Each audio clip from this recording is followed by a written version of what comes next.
हरे कृष्णा। तो आज के सेशन में हम पढ़ेंगे श्रीमद् भगवद गीता यथारूप के चतुर्थ अध्याय के 29वें और 30वें श्लोक को। और आज के सेशन में हम जानेंगे इन चार महत्वपूर्ण टॉपिक्स को, इन चार महत्वपूर्ण चीजों को। सबसे पहला कि प्राणायाम के संपूर्ण विश्लेषण, क्योंकि श्रीमद् भगवद गीता कोई छोटी मोटी पुस्तक नहीं है, ये स्वयं श्री भगवान के मुख से आई हुई है। इसलिए श्रीमद् भगवद गीता में हमारे जीवन की सारी समस्याओं के बारे में वर्णन है। साथ ही श्रीमद् भगवद गीता में जीवन के हर वस्तुओं का, हर चीज का, हर अवस्था का वर्णन आपको मिलेगा। जैसे योगी लोग प्राणायाम करते हैं, तो ये जो प्राणायाम होता है ये किस प्रकार किया जाना चाहिए, ये प्राणायाम होता क्या है, ये प्राणायाम के लाभ क्या है, ये सारी चीज श्रीमद् भगवद गीता में लिखा हुआ है। तो श्रीमद् भगवद गीता में प्राणायाम के बारे में संपूर्ण विश्लेषण चतुर्थ अध्याय के 29वें श्लोक में है। उसके बाद 29वें श्लोक में ही श्री भगवान बताते हैं कि क्या कम भोजन करना भी योग है। तो आप सब सुने होंगे कि पहले के जो ऋषि मुनि हुआ करते थे वो लोग बहुत ही कम भोजन करते थे। जैसे कि महर्षि दुर्वासा, वो केवल और केवल दुर्वा खा करके अपना जीवन यापन करते थे, दुर्वा का रस पी करके अपना जीवन यापन करते थे।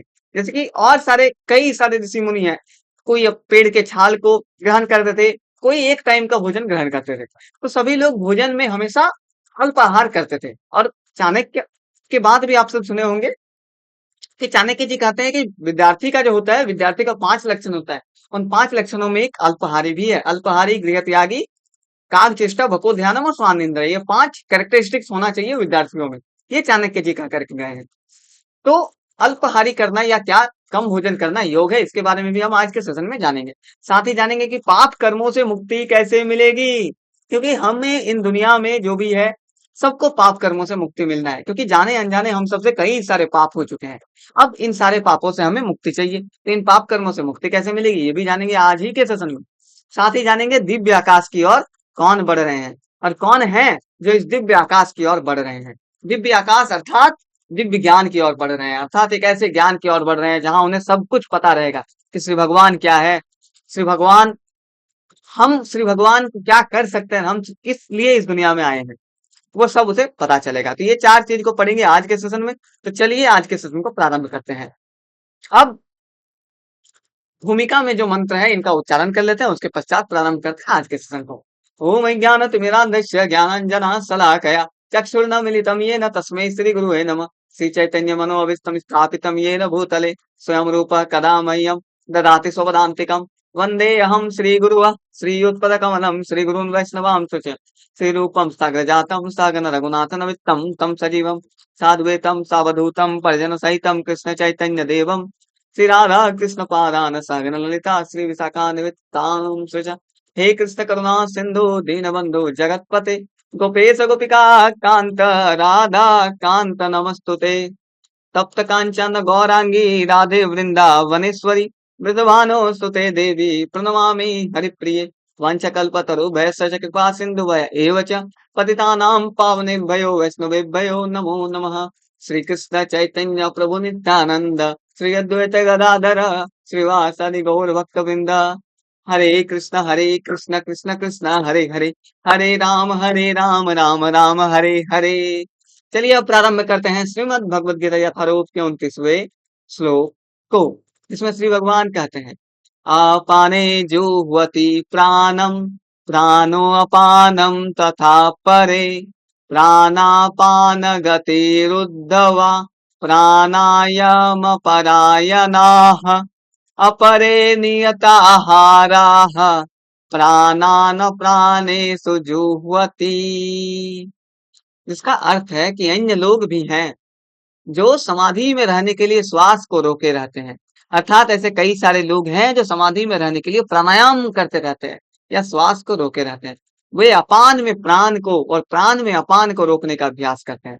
अपान में प्राण अर्थात वो प्राण को अपान में प्राण को रोक लेते हैं और प्राण में अपान को रोकने का अभ्यास करते हैं, और अंत में प्राण अपान को रोककर समाधि में रहते हैं, और अंत में वो अपने प्राण और अपान को रोक करके समाधि में रह जाते हैं। अर्थात जो व्यक्ति प्राणायाम करता है या प्राणायाम पर सिद्ध हो जाता है वह समाधि में रहना सीख जाता है। समाधि अर्थात एक ही अवस्था में कई सालों से, कई महीनों से बैठे हुए रहना। आप लोग सुने होंगे कि पहले के जमाने में ऋषि मुनि लोग समाधि में रहते, और महादेव जी हमारे जो भगवान शिव है वो भी हमेशा समाधि में रहते हैं, अर्थात भगवान के ध्यान में ध्यानमस्त रहते हैं, ध्यानस्थ रहते हैं। अन्य योगी कम भोजन करके प्राण कि प्राण में ही आहुति देते हैं। तो ऐसे कई सारे योगी होते हैं। देखिए भगवान खुद उनकी उनकी बात कर रहे हैं जो कम भोजन करते हैं, कि अन्य योगी कम भोजन करके प्राण की प्राण में ही आहुति देते हैं। अर्थात कि बहुत सारे योगी ऐसे हैं जो कम भोजन करते हैं और कम भोजन करके प्राण की प्राण में आहुति देते हैं, अर्थात वो श्री भगवान तक पहुंचने के लिए कम भोजन करते हैं। अब इसके तात्पर्य में हम इस श्लोक को और अच्छे से समझ में सकेंगे कि अन्य लोग भी हैं, अर्थात कई सारे ऐसे लोग हैं जिन्हें श्री भगवान को पाना होता है, जो प्राणायाम या योग की सिद्धि से श्री भगवान को पाना चाहते हैं। कई सारे लोग कम भोजन करके श्री भगवान को पाना चाहते हैं या आत्म साक्षात्कार तक पहुंचना चाहते हैं, उन्हें भी श्री भगवान योगी कहते हैं। तात्पर्य में चलिए अच्छे से समझते हैं कि श्वास को रोकने की योग विधि प्राणायाम कहलाती है। अब प्राणायाम क्या कहलाती है? जो योग विधि श्वास को रोक दे उसे हम प्राणायाम कहते हैं। प्रारंभ में हठ योग के विविध आसनों की सहायता से इसका अभ्यास किया जाता है। अब जैसे हम पिछले सेशन में बात किए थे कि हठ योग, अष्टांग योग, ये सारे कई सारे योग सिद्धियां होती है जिन्हें करने के बाद मनुष्य ज्ञान तक पहुंचता है। और जो भगवान की कृपा तक पहुंच गया या कृष्ण भावना भवित तक पहुंच गया, उनको ये योग करने की कोई आवश्यकता नहीं है। जैसे कि अर्जुन स्वयं बोलता है कि हे प्रभु, ये योग करना मेरे बस की बात नहीं है, क्योंकि इस समय या इस अवस्था में मैं योग नहीं न कर पाऊंगा। और जाहिर सी बात है कि योग सब कोई नहीं कर पाएगा। हठ योग, अष्टांग योग, ये सारे मुश्किल योग होते हैं, इन्हें करना सबके लिए आसान नहीं है। एक ही यज्ञ है जो सब मनुष्य कर सकता है, वो है संकीर्तन यज्ञ। वो है भगवान श्री कृष्ण के नामों का भजन, भगवान श्री कृष्ण श्री गोविंद के नाम का भजन, हरे कृष्ण मंत्र का महाजप या फिर नाम का उच्चारण। तो प्रारंभ में हठ योग के विविध आसनों की सहायता से इसका अभ्यास किया जाता है। ये सारी विधियां इंद्रियों को वश में करने तथा आत्म साक्षात्कार की प्रगति के लिए संस्तुत की जाती है। तो ये सारी जो विधियां हैं, ये इंद्रियों को वश में करने के लिए किया जाता है और आत्म साक्षात्कार तक पहुंचने के लिए किया जाता है। इस विधि में शरीर के भीतर वायु को रोका जाता है, जिससे वायु की दिशा उलट सके। इस विधि में क्या होता है? प्राणायाम में शरीर के भीतर वायु को रोका जाता है, जिससे वायु की दिशा उलट सके। और अपान वायु निम्नगामी अधोमुखी है और प्राण वायु ऊर्ध्वगामी। अर्थात जो अपान वायु होता है वो निम्नगामी है, वो अधोमुखी है, और प्राण वायु जो है वो ऊर्ध्वगामी है, अर्थात वो ऊपर की ओर आती है। प्राणायाम में योगी विपरीत दिशा में श्वास लेने का तब तक अभ्यास करता है जब तक दोनों वायु उदासीन होकर पूरक अर्थात सम नहीं हो जाती। तो जब अधोमुखी और ऊर्ध्वमुखी दोनों सम हो जाएगी, एक समान हो जाएगी, तब मनुष्य को सिद्धि, मतलब तब वो प्राणायाम में सिद्ध हो जाता है और वो सांस को अपने अनुसार कंट्रोल कर सकता है। जब अपान वायु को प्राण वायु में अर्पित कर दिया जाता है तो इसे रेचक कहते हैं, और जब अपान वायु को प्राण वायु में अर्पित किया जाता है तो इसके हम रेचक कहते हैं। ये सब प्रभुपाद जी हमें योग के बारे में बताते हैं और ये योग के टर्म है, योग के टर्म है कि रेचक, ये सारे सब जो योग में प्रयुक्त किए जाते हैं। जब प्राण तथा अपान वायु पूर्णतया रोक दिया जाता है तो इसे कुंभक योग कहते हैं। कुंभक योग अभ्यास द्वारा मनुष्य आत्म सिद्धि के लिए जीवन की अवधि बढ़ा सकता है। तो जब मनुष्य कुंभक योग अभ्यास करता है तो मनुष्य अपने जीवन की अवधि भी बढ़ा सकता है, कि वो अपने जीवन की अवधि, अगर उसे इतने जीवन जीना है तो वो उसकी अवधि को बढ़ा सकता है, लेकिन उसके लिए कुंभक योग अभ्यास करना होता है और ये सबके बस की बात नहीं है। अभी के जमाने में मनुष्य नहीं कर पाता है ये सब कुछ। बुद्धिमान योगी एक ही जीवन काल में सिद्धि प्राप्त करने का इच्छुक रहता है, वो दूसरे जीवन की प्रतीक्षा नहीं करता। तो जो बुद्धिमान योगी होता है वो चाहता है कि मुझे ये जन्म मिला है और यही जन्म में मुझे सिद्धि मिल जाए। कुंभक योग के अभ्यास से योगी जीवन की अवधि को अनेक वर्षों के लिए बढ़ा सकता है।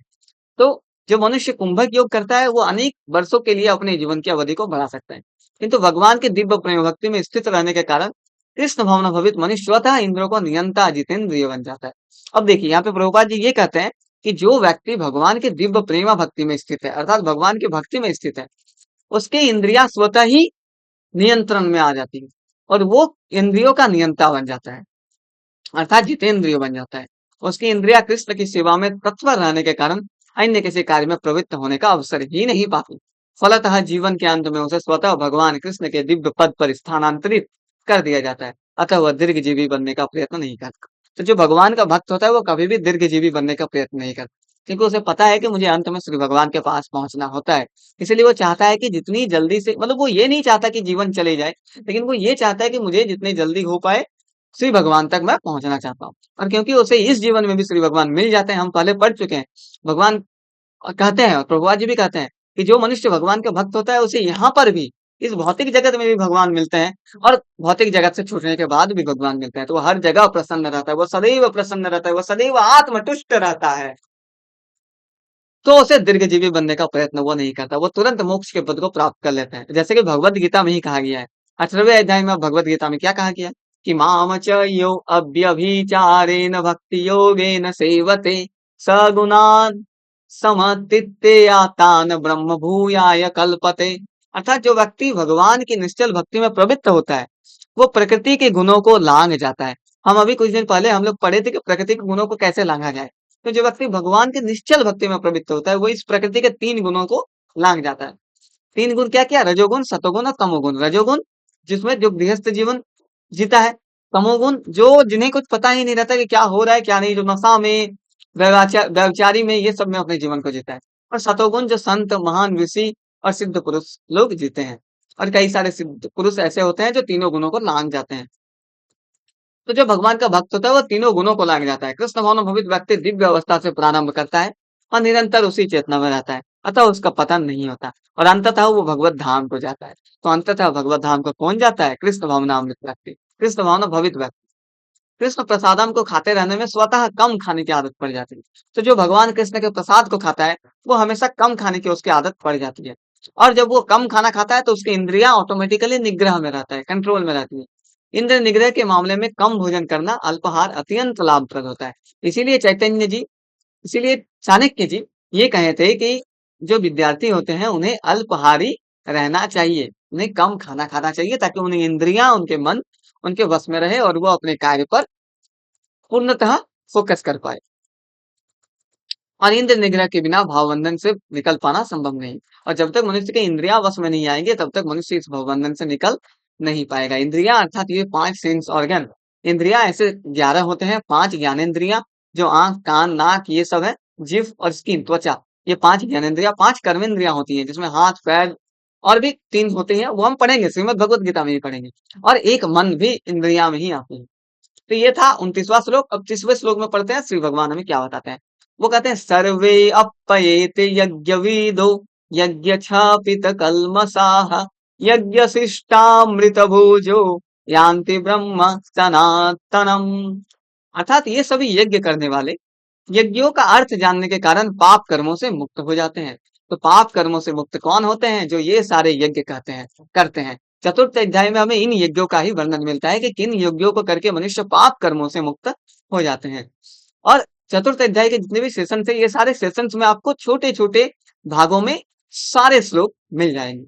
तो इसमें आपको पता चलेगा कि जो ये सब यज्ञ करते हैं वो पाप कर्मों से मुक्त हो जाते हैं। तो जिनको हो सके, जो कर पाए वो यज्ञ कर सकते हैं या इस तरह के योग कर सकते हैं। लेकिन आजकल के जमाने में ये सब करना इतना आसान नहीं है। तो इसीलिए श्री भगवान आगे हमें भक्ति योग के बारे में भी बताएंगे कि इस प्रकार हम कृष्ण भावना अमृत से श्री भगवान तक पहुंच सकते हैं, कृष्ण भावना भवित से श्री भगवान तक पहुंच सकते हैं, भक्ति करके श्री भगवान तक पहुंच सकते हैं। और आगे श्री भगवान कई सारी चीजों के बारे में बता चुके हैं कि किस प्रकार मनुष्य कर्म करते हुए सिद्धि तक पहुंच सकता है। जैसे जनक जैसे राजाओं ने किस प्रकार गृहस्थ धर्म का पालन किया, कर्म किया, अपने सारे कर्मों को किया, उसके पश्चात भी श्री भगवान तक पहुंचे। तो उसके बारे में श्री भगवान तृतीय अध्याय में बात कर चुके हैं। आप अगर चाहें तृतीय अध्याय देख सकते हैं।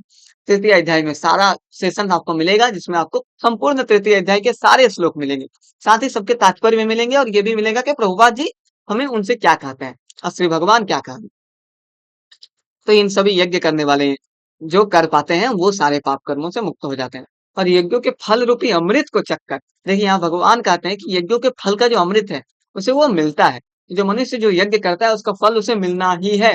तो ये जो यज्ञों के फल का अमृत है इसको चख करके वो परम दिव्य आकाश की ओर बढ़ते जाते हैं। तो परम दिव्य आकाश की ओर कौन बढ़ रहे हैं? दिव्य आकाश की ओर वही बढ़ रहे हैं जो ये योग को कर पा रहे हैं, जो भगवान की भक्ति कर पा रहे हैं, जो भगवान के निश्चल भक्ति में लीन है, वो बढ़ रहे हैं। प्राणायाम के बारे में हम जान गए। क्या कम भोजन करना भी योग्य है, ये भी हम जान गए। पाप कर्मों से मुक्ति कैसे मिलेगी और किन्हें मिलेगी? पाप कर्मों से मुक्ति मिलेगी श्री भगवान की भक्ति करके, ये यज्ञ करके, ये सारे योग करके। और किन्हें मिलेगी? जो ये सारे योग करते हैं। साथ ही आपको आगे भी पता चलेगा कि श्री भगवान खुद बताते हैं 18वें अध्याय में कि जो व्यक्ति मेरे शरण में आ जाता है मैं उसके सारे पापों को खत्म कर देता हूँ। सर्वधर्मन्य परित्यज मामेकं शरणं व्रज अहम त्वाम सर्व पापेभ्यो मोक्षयिष्यामि मा शुचः। तो श्री भगवान उनके सारे पापों को खत्म कर देते हैं और उन्हें मोक्ष तक पहुंचा देते हैं। तात्पर्य में प्रभुपाद जी लिखते हैं कि विभिन्न प्रकार के यज्ञों यथा द्रव्य यज्ञ, द्रव्य यज्ञ का बात हम कल के सेशन में किए थे। द्रव्य यज्ञ अर्थात जो मनुष्य दान पुण्य करता है वो भी एक तरह का यज्ञ है। स्वाध्याय यज्ञ, स्वाध्याय यज्ञ का अर्थात जो शास्त्रों को पढ़ते हैं और आत्म साक्षात्कार तक पहुंचने का प्रयत्न कर रहे हैं। अभी हम और आप क्या कर रहे हैं? हम लोग स्वाध्याय यज्ञ कर रहे हैं।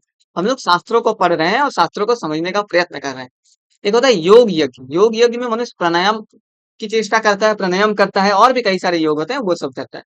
तो इनकी उपयुक्त व्याख्या से यह देखा जाता है कि इन सब का एक ही उद्देश्य है, वो है इंद्रियों का निग्रह। तो इन सब का उद्देश्य क्या है? कि हम इंद्रियों को वश में कर पाए और इंद्रियों का निग्रह कर पाए। इंद्र तृप्ति ही भौतिक अस्तित्व का मूल कारण है। अतः जब तक इंद्र तृप्ति से भिन्न धरातल पर स्थित ना हुआ जाए, तब तक सच्चिदानंद के नित्य धरातल पर उत्थाना संभव नहीं। तो हमारे जो मनुष्य का भौतिक अस्तित्व का मूल है, वह इंद्र तृप्ति।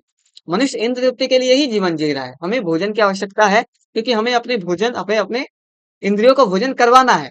आंखों को देखना है, त्वचा को इंद्रिय भोग करना है, हर इंद्रियों को इंद्रिय भोग करना है। और मनुष्य इंद्रिय भोग करने के लिए ये सब कुछ चल रहा है, ये जीवन चल रहा है।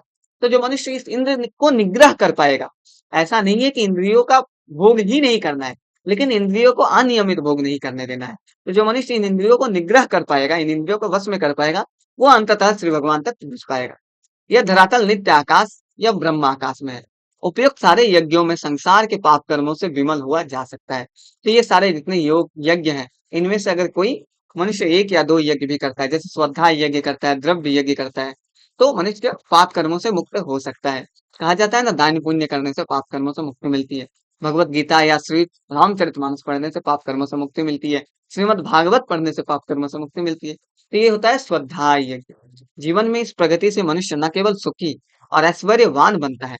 देखिए यहाँ पे भगवान प्रभुपाद जी कहते हैं कि जीवन में इस प्रगति से मनुष्य न केवल सुखी और ऐश्वर्यवान बनता है, अपितु अंत में वो निराकार ब्रह्म के साथ तदात्मय के द्वारा या श्री भगवान कृष्ण की संगति प्राप्त करने करके भगवान के शाश्वत धाम को प्राप्त होता है। तो जो मनुष्य यज्ञ कर पाता है, ये योग कर पाता है, इनमें से कुछ यज्ञ भी अर्थात दान पुण्य भी कर पाता है, या फिर स्वाध्याय यज्ञ भी कर पाता है, शास्त्रों को पढ़ता है, शास्त्रों को सुनता है, शास्त्रों को समझता है, सत्संग करता है, तो वो अंततः श्री भगवान तक भी पहुंचता है और वो सुखी भी होता है और ऐश्वर्यवान भी होता है। तो और अंततः श्री भगवान के धाम तक भी पहुंचता है। तो आज के सेशन में बस इतना ही। हमें इन चार महत्वपूर्ण प्रश्नों का भी उत्तर मिल गया कि प्राणायाम के संपूर्ण विश्लेषण क्या है, क्या कम भोजन करना भी योग है, पाप कर्मों से मुक्ति कैसे मिलेगी, फिर किन्हें मिलेगी, और दिव्य आकाश की ओर कौन बढ़ रहे हैं। तो अब हम पढ़ेंगे अगले सेशन से 31वें श्लोक से अगले सेशन में। तब तक के लिए हंसते रहें, मुस्कुराते रहें, बने रहें भास्कर खास टॉक्स चैनल के साथ। श्री भगवान का नाम सर्वदा लेते रहें, श्री भगवान का गुणगान सर्वदा करते रहें, और हाँ, श्री भगवान का भजन सर्वदा करते रहें, क्योंकि ये मुफ्त है। आप जब चाहें, जैसे चाहें श्री भगवान का भजन कर सकते हैं और अपने आप को दिव्य आकाश की ओर बढ़ा सकते हैं। आज के लिए बस इतना ही। फिर मिलेंगे एक और नए सेशन, एक और नए उत्साह, एक और नए उमंग के साथ। तब तक के लिए हंसते रहें, मुस्कुराते रहें, बने रहें भास्कर क्लास टॉक्स चैनल के साथ। धन्यवाद। हरे कृष्णा।